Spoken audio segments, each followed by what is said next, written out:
Kasako Media, tunaangazia maisha, tunaandika kesho.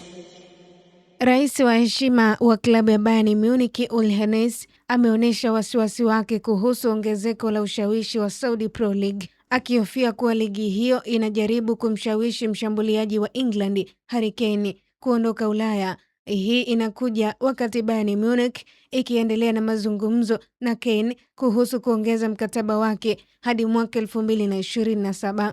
Kiungo wa Ureno Bernardo Silva ameiambia Manchester City kuwa ana mpango wa kuondoka mara tu mkataba wake utakapomalizika msimu wa joto.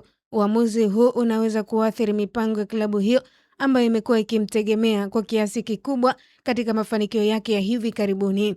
Vilabu kadhaa vikubwa barani Ulaya vimeonyesha nia ya kumtaka beki wa Crystal Palace Maxence. Klabu zinazomfuatilia ni pamoja na Aston Villa, Bayern Munich, Chelsea na Liverpool. Katika safu ya ushambuliaji ya Liverpool pamoja na Newcastle United wanavutiwa na mshambuliaji wa klabu ya Sporting CP Luis Suarez mwenye umri wa miaka 28 ambaye ameonyesha kiwango kizuri katika ligi ya Ureno. Kiungo wakati wa Scotland Scott McTominay ameweka wazi kuwa hana mpango wa kujiunga na vilabu vya Saudi Pro League, akisisitiza kuwa lengo lake kuu ni kuendelea kucheza Italia, hasa katika klabu ya Napoli.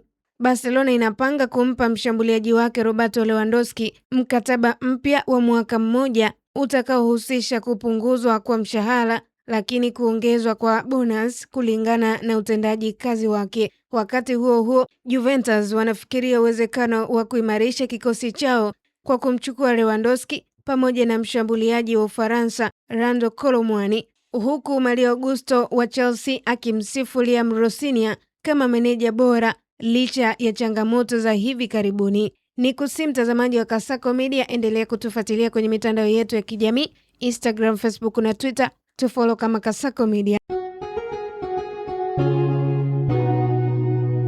Kasako Media, tunaangazia maisha, tunaandika kesho.